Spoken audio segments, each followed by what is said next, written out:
next thing, this black pistol came into my vision, and it was like slow motion. It's come into my stomach, and it's hit my stomach, and then I could see the hammer going back in slow motion, and then it's come forward and it's clicked. At the same time, I've jumped backwards thinking I was dead. And he's once again started laughing, and we found out that it was his little trick to see if anyone was listening or watching and whether they'd come running into the house, and no one did, so it was all good. We ended up introducing the new bloke and I got out of there.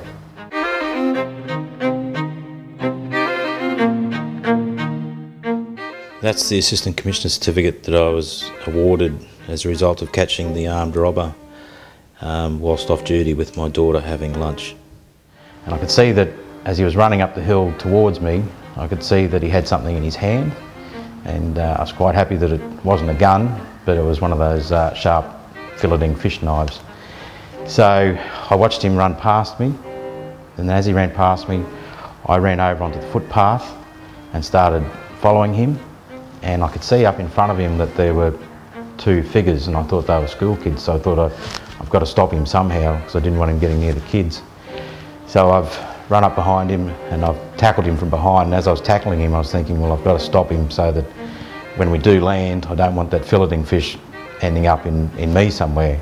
And luckily for me, when I've hit him, we've gone down on the footpath, and one hand had cash in it everywhere and it's gone everywhere, but the other hand had the knife, and I was able to grab it and restrain it, and we've had a bit of a fight on the footpath, and my 5-year-old daughter thought it was pretty good. She got to see her dad have a fight, and luckily for me, the two people that I thought were children were actually groundsmen who had heard the commotion and had come out to see what was happening. So they came and gave me a hand in restraining him and taking the knife off him, and as a result I was fortunate enough to receive a bravery award. I ran the whole operation, and the target, or the offender, I think was given 3 years jail. This is also from Bundaberg and was the result of Operation Bar, the operation I ran from 99 to 2000 for 9 months, and it's the result of one of my targets, Anastas Zoto, received 7 years for trafficking in heroin. It's a photo of Troy Burley, the Ebvale rapist,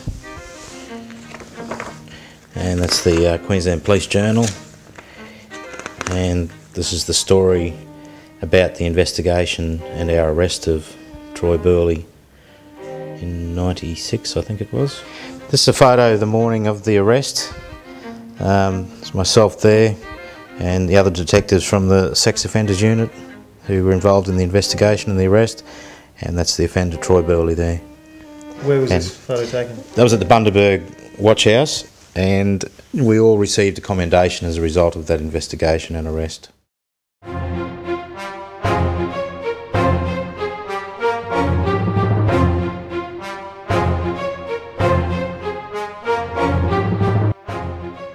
There has to be an independent investigation into the actions of the Crime and Misconduct Commission and the way they conducted Operation Capri and the tabling of the Dangerous Liaisons report in Parliament.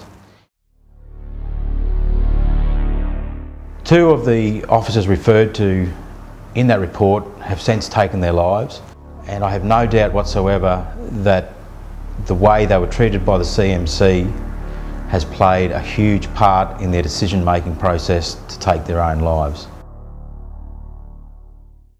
The CMC have spent, well, they must have spent millions and millions of dollars on this investigation for zero result. There were only ever 2 police ever criminally charged. Those matters were thrown out of court before it even reached a jury. It's just been a total waste of money. There were 20-odd officers, I think, mentioned specifically in the Dangerous Liaison report. Out of all those officers, I was the only one never interviewed. They all were given the opportunity to defend themselves. I was never given that opportunity.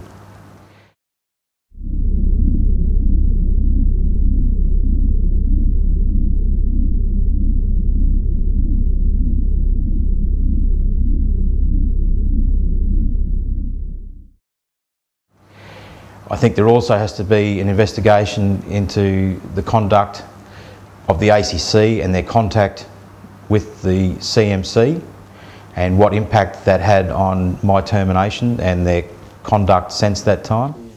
This is the first finding from the first hearing in the AIRC. It's a finding by Commissioner Tolley. Number 38. SC's failure to fully investigate this incident is another serious flaw in what is obviously a Keystone Cop scenario. Roy took actions against Darren Hall which offend all of the accepted principles of this Commission and higher authorities when investigating and dealing with persons in the workplace, and deserves serious censure for his actions. The CMC accused me of official corruption. I was never interviewed, never been charged. I've never had any allegations even put to me. The CMC took the words of convicted criminals and liars and denied me natural justice.